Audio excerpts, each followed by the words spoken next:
Eh bien, bonsoir à toutes et à tous et bienvenue sur l'antenne de The Turf pour suivre la réunion 5 du côté de Cagnes-sur-Mer, une réunion riche de 7 courses. Nous sommes ensemble jusqu'aux alentours de 21h10 et le prix de clôture du côté de Cagnes-sur-Mer, une épreuve réservée, comme c'est l'habitude traditionnellement à Cagnes, réservée aux amateurs. On rentre tout de suite dans le vif du sujet avec notre premier rendez-vous du côté de Cagnes-sur-Mer. C'est le Grand Prix de Vincennes, une épreuve qui aurait fait un magnifique The 5 événements, une épreuve dotée de 90 000 euros, un groupe 3 qui a réuni 15 concurrents après l'abstention du numéro 7 Undici et David Beckert qui ont décliné la lutte, et c'est le numéro 9 Tony Joe qui est le grandissime favori, proposé à la cote de 1,90 €. Vous lui opposez le numéro 8 Unero Montaval à la cote de 6,90 €.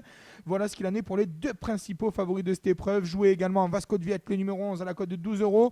12,50 sur les chances de Viking Blue, le numéro 16. Attention, j'ai une information sur Viking Blue, le numéro 16.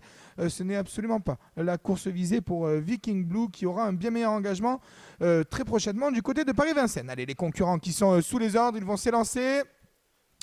Et le départ qui vient à l'instant même d'être donné du côté de Cagnes-sur-Mer pour notre premier rendez-vous, avec un excellent départ le long de la corde pour Vicinou, le numéro 2 avec Junior Gelpa. On est très bien parti également avec Ultimo Dudoué, le numéro 4, tout comme avec Ultra Deidou, le numéro 10, c'est la casaque de notre ami maltais André Farrugia.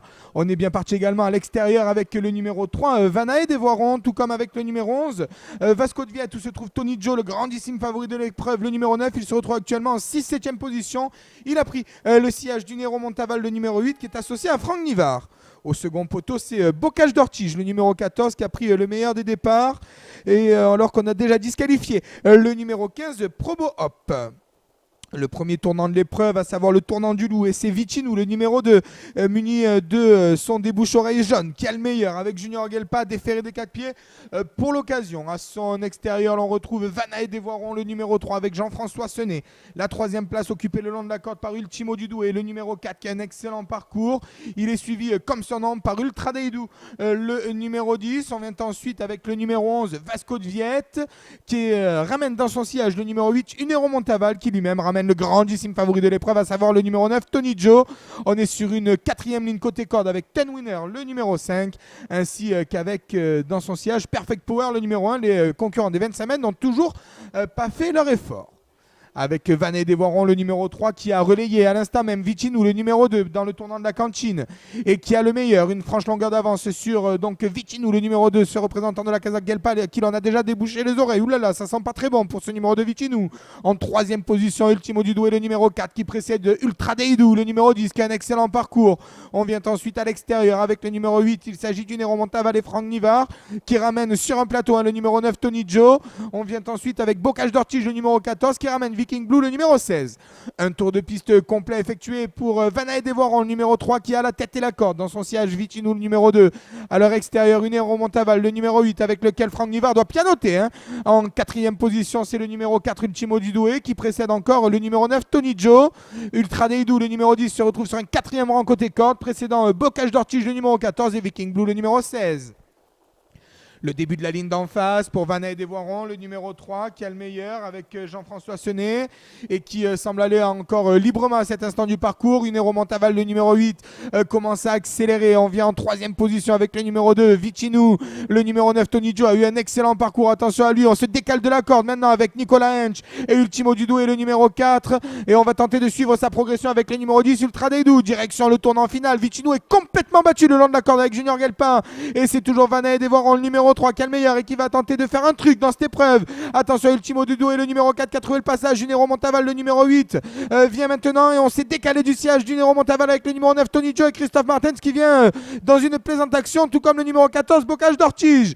La ligne droite finale est en vue pour le numéro 3, Vanae Devorant, qui est attaqué par Unero Montaval, le numéro 8, Tony Joe, le numéro 9, qui vient à l'extérieur.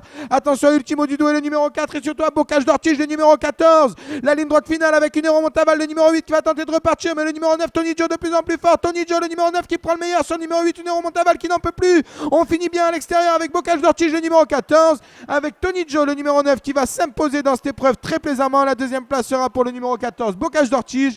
La troisième pour Viking Blue, le numéro 16 qui court très bien dans cette épreuve. La quatrième place pour Vasco de Viette, le numéro 11. Et le grandissime favori qui n'a pas déçu dans cette épreuve, à savoir Tony Joe, le numéro 9, Christophe Martens, ravi au passage du poteau, il lève la cravache, lui qui n'a pas réalisé le meeting hivernal qu'il espérait du côté de Cannes-sur-Mer. Il triomphe dans ce joli groupe 3, le Grand Prix de Vincennes, avec Tony Joe, le numéro 9.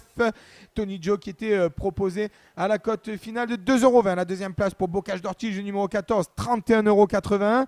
Troisième place pour Viking Blue, le numéro 16, 9,90 €. La quatrième place pour Vasco de Viette, le numéro 11, 12,10 €. Et la cinquième place pour les amateurs de The 5 est à mettre à l'actif du numéro 4, Ultimo Dudoué et Nicolas Hench qui était proposé à la cote de 13,10 €. On a une magnifique lutte dans la phase finale. On a fini très fort avec Viking Blue, le numéro 16. C'est vraiment pas mal. Ultimo Dudoué qui répond bien également aux sollicitations de Nicolas Hench. En tout cas, grosse déception avec Unero Montaval, le numéro 8, qui a complètement cédé. Le parcours en 2 nez au vent. Du côté de Cannes-sur-Mer, cela ne pardonne pas trop. On a vu que Franck Nivard devait pianoter au sulky. 9, 14, 16, 11 et 4, l'arrivée toute provisoire de notre premier rendez-vous du côté de Cannes-sur-Mer. On se retrouve pour la deuxième aux alentours de 18h40. Le prix de Saint-Malo, une épreuve pour 6 à 10 ans n'ayant pas gagné 200 000 €. À l'heure actuelle, le favori de cette épreuve est Aigle Génie Loup, le numéro 6 à la cote de 3,40 €. À tout à l'heure.